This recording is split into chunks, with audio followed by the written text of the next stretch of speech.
আসসালামু আলাইকুম। প্রিয় দর্শক, অন্য মঞ্চের আলোচনায় আজ আমাদের অতিথি হিসেবে আছেন বাংলাদেশের ত্রয়োদশ জাতীয় সংসদ নির্বাচনের মাত্র ৩ দিন আগে দেশটির গলায় এক বিরাট ফাঁস পরিয়ে দিয়েছিলেন ডক্টর মোহাম্মদ ইউনূস। যখন একটি অন্তর্বর্তীকালীন সরকারের প্রধানের দায়িত্ব ছিল সুষ্ঠুভাবে ক্ষমতা হস্তান্তর করা, তখন ওয়াশিংটনের সঙ্গে অত্যন্ত গোপনীয়তা এবং তড়িঘড়ি করে স্বাক্ষরিত হলো এগ্রিমেন্ট অন রেসিপ্রোকাল ট্রেড বা এআরটি। দেশের নানা মহল থেকে চুক্তিটি নিয়ে ব্যাপক সমালোচনা সত্ত্বেও নতুন নির্বাচিত সরকারের জন্য এই চুক্তিটি হয়ে আছে গলার কাটার মতো। বিএনপি সরকার চুক্তিটি নিয়ে পড়েছে শাকের করাত বা উভয় সংকটে।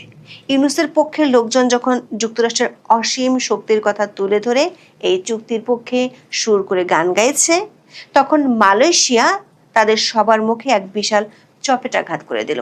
মালয়েশিয়া অত্যন্ত সাহসিকতার সঙ্গে ঘোষণা করেছে তারা যুক্তরাষ্ট্রের সঙ্গে এই একই ধাঁচের চুক্তি থেকে বেরিয়ে আসছে এবং চুক্তিটিকে বাতিল ও অকার্যকর বলে গণ্য করছে। বিশেষজ্ঞরা মনে করেন মালয়েশিয়ার এই সিদ্ধান্ত বাংলাদেশের জন্য যেমন একটি বড় কূটনৈতিক ধাক্কা, তেমনি এটি একটি নতুন নির্বাচিত সরকারের সামনে এই গলার ফাঁস ছিঁড়ে ফেলার একটি বৈধ পথ খুলে দিয়েছে। কিন্তু প্রশ্ন হলো, বিএনপি সরকার কি পারবে মালয়েশিয়া হতে বা মালয়েশিয়ার মতো দেশের স্বার্থে সাহসী হতে, নাকি ডক্টর ইউনূসের রেখে যাওয়া বিষ গিলতে গিলতে দেশকে আরো ক্ষতির মুখে ঠেলে দেবে? বিস্তারিত জানতে চলুন যাওয়া যাক বিশ্লেষণে।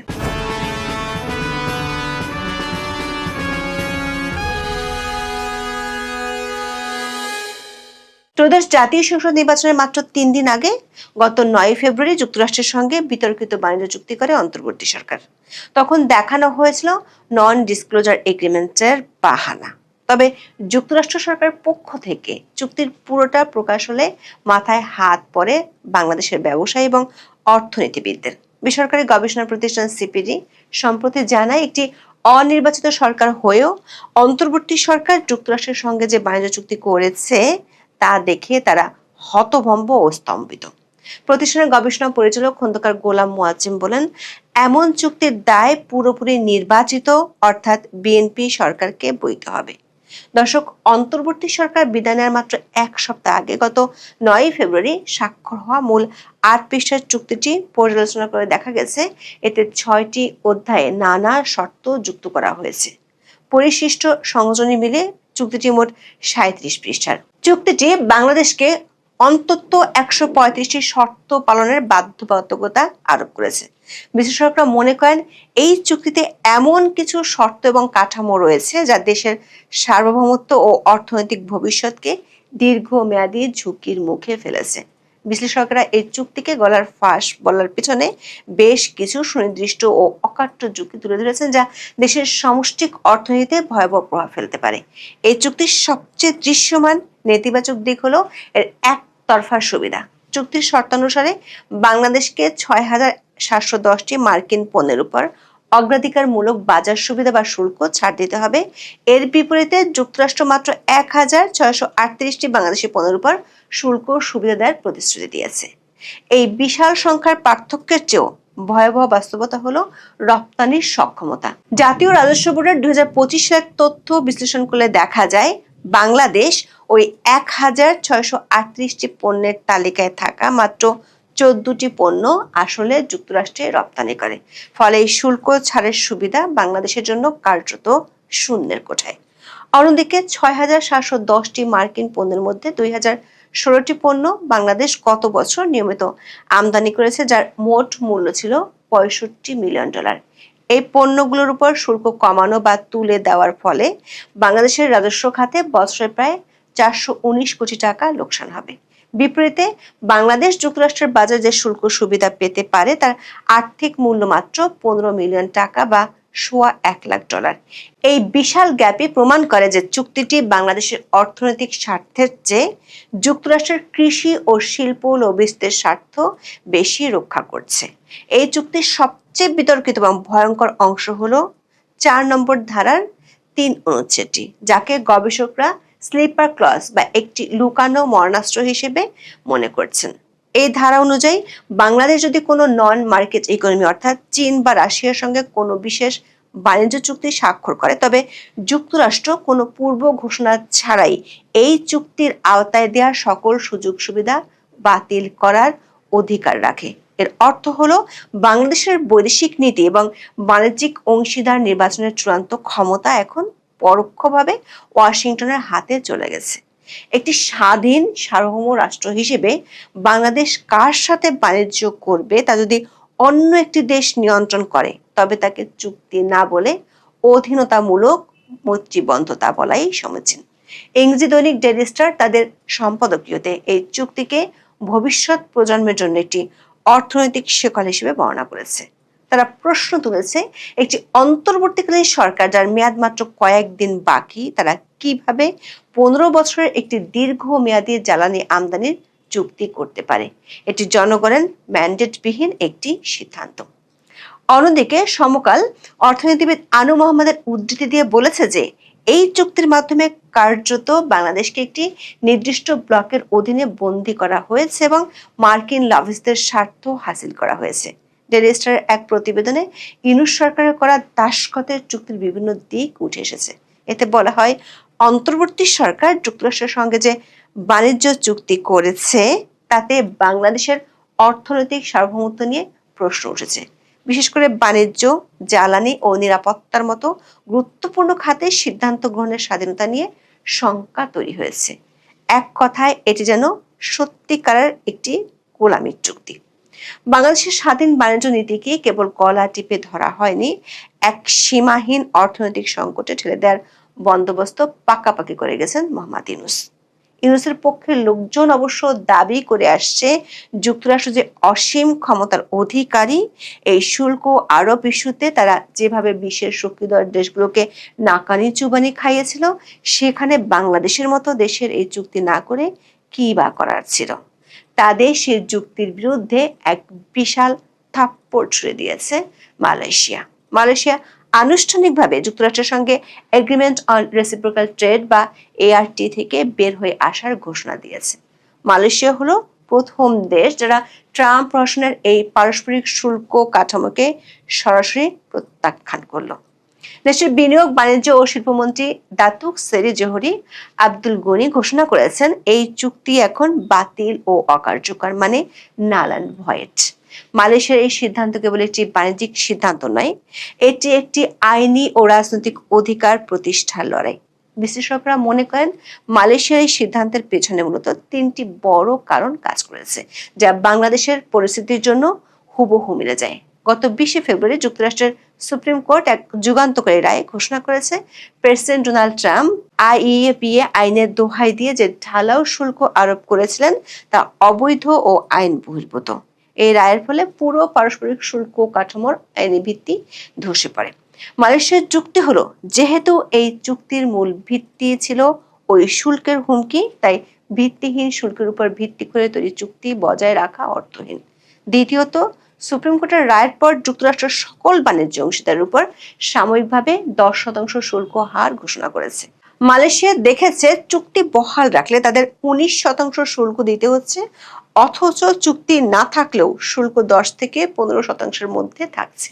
মালয়েশিয়ার বাণিজ্য মন্ত্রী জোহরি গানি স্পষ্ট করেছেন, বাড়তি 9% শুল্ক এবং সেই সঙ্গে মার্কিন পণ্যের ছাড় দেওয়ার যে দ্বিমুখী লোকসান তা বহন করার কোনো যৌক্তিকতাই নেই। প্রশ্ন হলো, মালয়েশিয়ার প্রস্থান বাংলাদেশের সামনে একটি শক্তিশালী নজির তুলে ধরছে, কিন্তু বাংলাদেশ কি তা আদৌ পারবে বা মালয়েশিয়া হতে পারবে? মালয়েশিয়া যে ট্রাম্পের বিরুদ্ধে অবস্থান নিতে পেরেছে তার বড় একটি কারণ হলো দেশটির বিরোধী দলের অবস্থান। মালয়েশিয়ার বিরোধী দল পেরিকাতান ন্যাশনাল এই চুক্তির বিরুদ্ধে দেশটির সংসদে অনেক দিন ধরে সরব ছিল।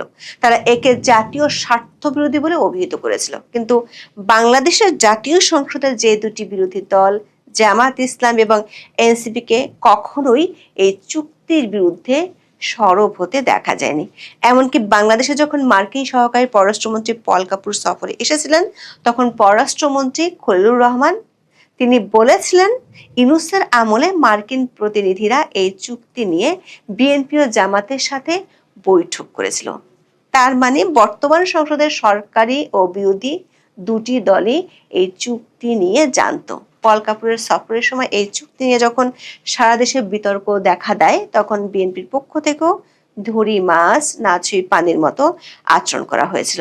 মালয়েশিয়ার সরকারি ও বিরোধী দল দেশের রাজনৈতিক স্থিতিশীলতা এবং চীনের সঙ্গে দীর্ঘমেয়াদী বাণিজ্যিক ভারসাম্য রক্ষা করার জন্য ওয়াশিংটনের শৃঙ্খল থেকে মুক্ত হওয়াকেই শ্রেয় মনে করছে।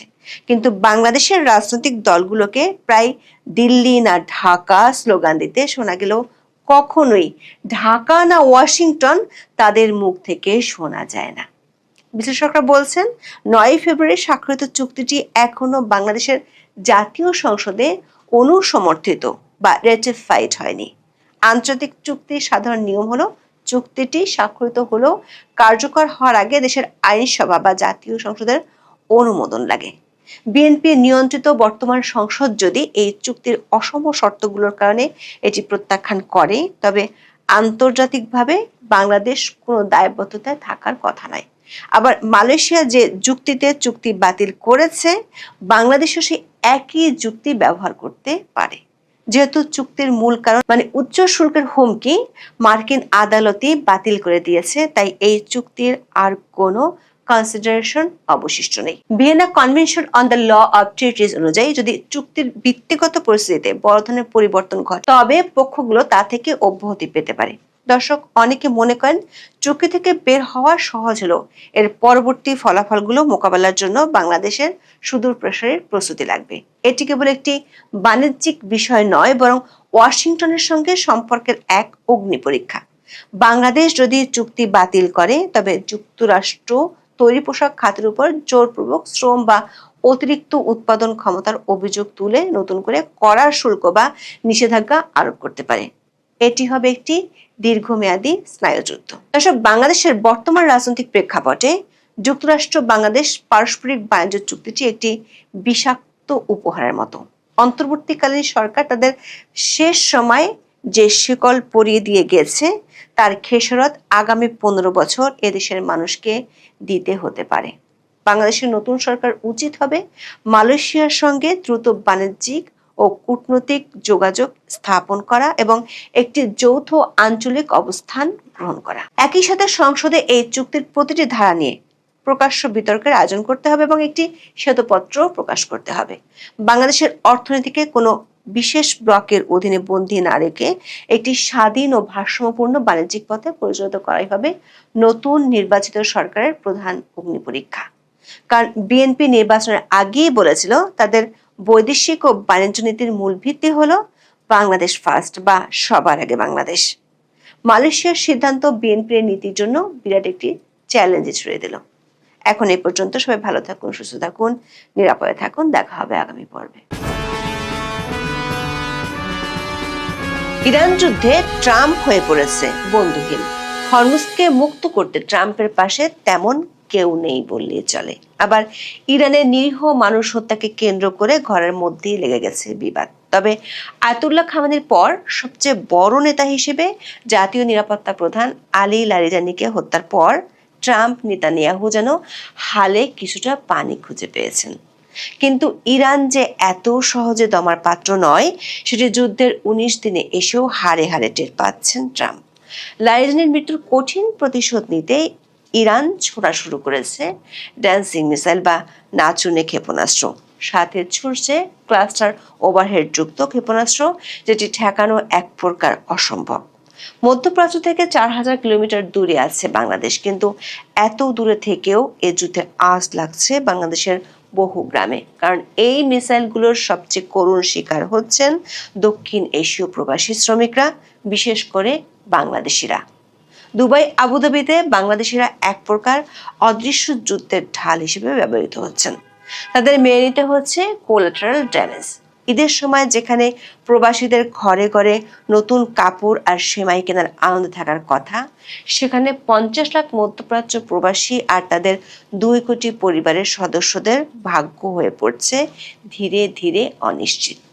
ঈদে যেখানে প্রতি বছর প্রবাসীদের দেশে আসার ধুম পড়ে, সেখানে এবার মধ্যপ্রাচ্য প্রবাসীদের প্রতিটা ক্ষণ কাটছে মিসাইলের ভয়ে। সবচেয়ে বড় কথা, বড় রকমের ঝুঁকিতে পড়ে গেছে বাংলাদেশের অর্থনীতির অন্যতম শক্ত প্রাণ মধ্যপ্রাচ্যের শ্রমবাজার। বিস্তারিত জানতে চলুন যাওয়া যাক বিশ্লেষণে।